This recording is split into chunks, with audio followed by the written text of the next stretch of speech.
రే రాత్రి అంతా ఏం కష్టపడ్డావు? ఇంటికి కాపలా ఉన్నావా? అంతలా నిద్రపోతున్నావు ఒళ్ళు కూడా తెలియకుండా. అసలు ఇట్లా ఎవరన్నా పడుకుంటారా?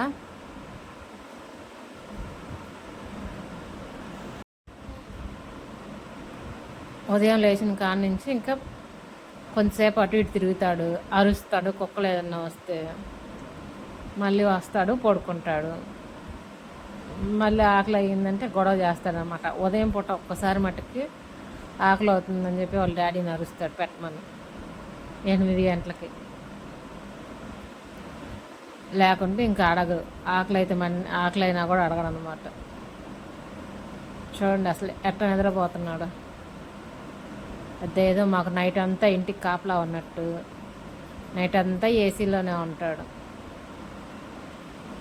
వీడేదో బయట కాపలా కాసినట్టుగా పడుకొని నిద్రపోతున్నాడు ఒళ్ళు తెలియకుండా. రక్సీ, అయ్యో ఒళ్ళు ఇరగదీసేస్తున్నాడు. పడుకోలే, ఏం లేదు పడుకో.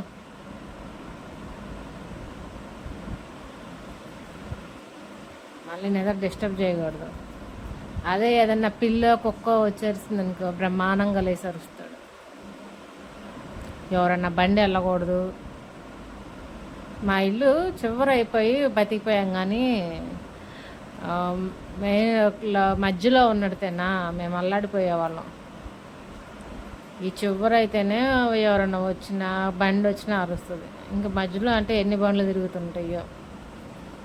అప్పుడు జనాలందరూ మమ్మల్ని ముందు మీరు ఆక్సిని పంపించేయండి అని చెప్పేవాళ్ళు.